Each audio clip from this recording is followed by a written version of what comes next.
Salve, salve família, bem-vindos a mais um Flow. Aqui do meu lado tem o Monarcão, eu sou o Igor. Esse é o Flow.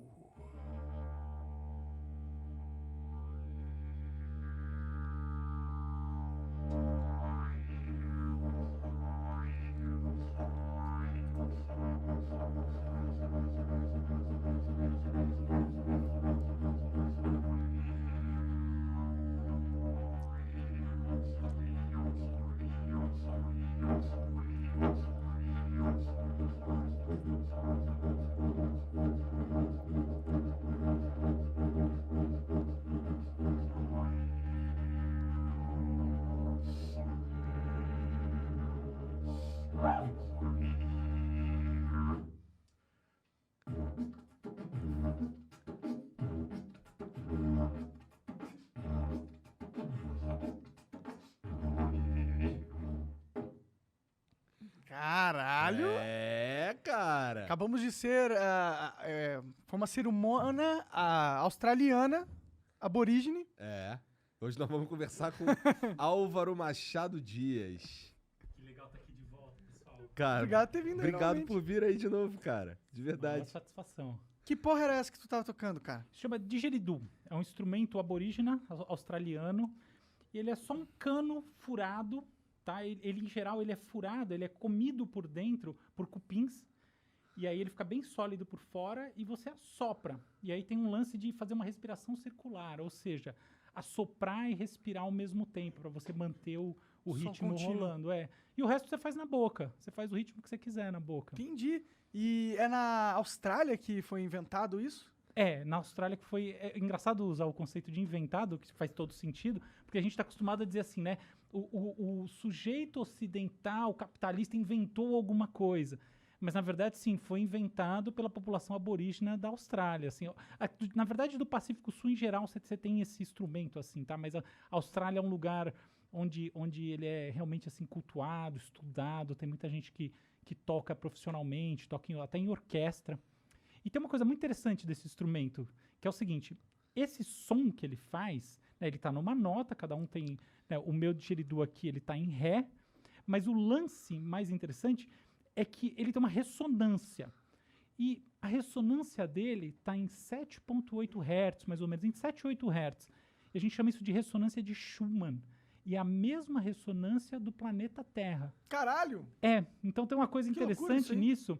Eu não sei se tem a ver com a questão, mas especificamente tem muita gente que usa esse instrumento de maneira terapêutica. Por exemplo, se você soprar isso no corpo de alguém, o corpo vibra de uma maneira, assim, inacreditável. A experiência é forte, é indescritível. Pode crer. Muito legal, assim. E o som dele tem uma coisa que também me chama a atenção, que foi o que me aproximou dele, que são essas camadas, né? E assim, uma camada do som acaba trazendo como se fossem representações da mesma camada, menorzinhas lá dentro, e essas menorzinhas e menorzinhas.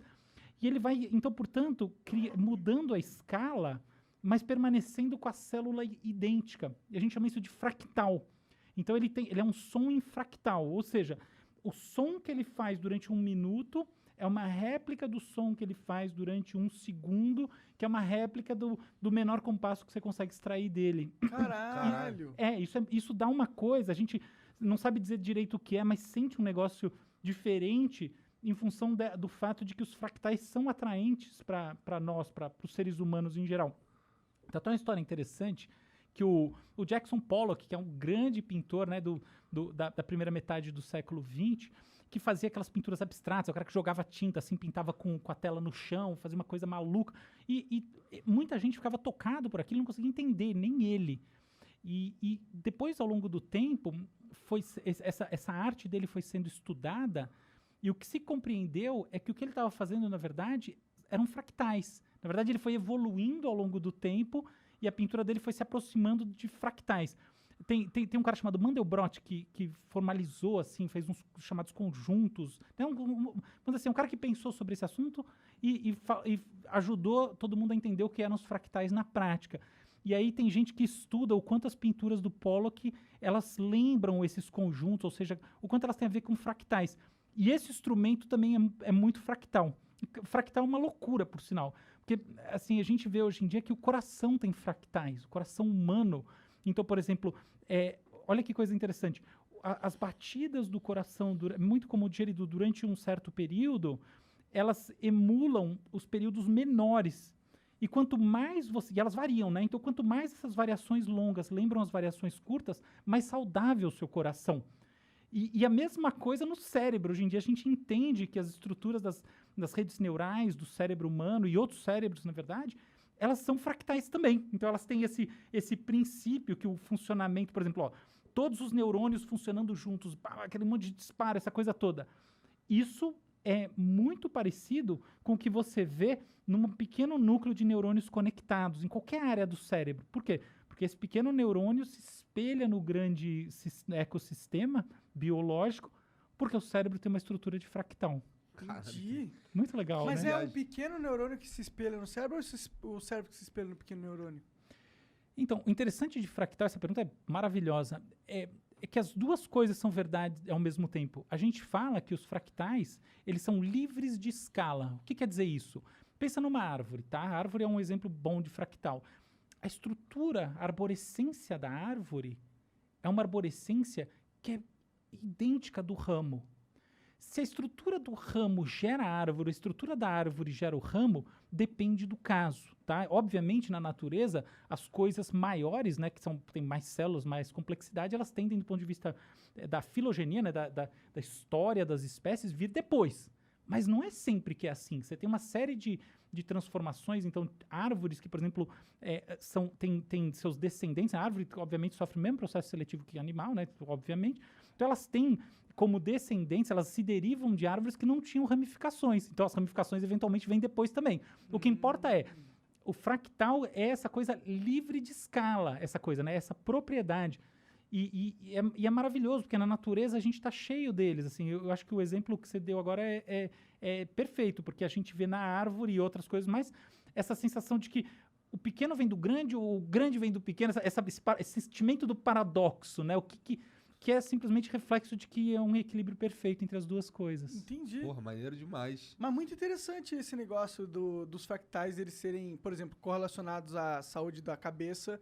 Se o seu Coração. se as suas ondas cerebrais funcionam em fractal, quer dizer que você é mais Você tá saudável. Isso são estudos super novos. É óbvio que assim tudo que está na fronteira, né, do conhecimento está aí para ser também desafiado e eventualmente em algum momento deixado de lado. Mas existem estudos sérios mostrando que a característica, né, vamos dizer assim, a saúde, sobretudo cardíaca, na verdade os dois, tá? Não é sobretudo cardíaca. Mas assim, tem um estudo importante, bem publicado, mostrando saúde cardíaca e estrutura de fractal do que a gente chama de variabilidade cardíaca, tá? A relação entre a sístole e a diástole, tá? Essas diferenças das duas coisas, elas acabam gerando padrõezinhos um pouco assim, arrítmicos, com leves variações de ritmo. E essas leves variações num período pequenininho emulam aquilo que a gente vê num período mais longo. Seu coração não bate sempre igual, né? Inclusive ele muda durante o dia, a noite, etc. Tal. E é isso, e essa história dessas variações tem uma representação na pequena batida e de fato Nossa aí você senhora, tem saúde. que pira. Caraca, que pira, loucura mesmo.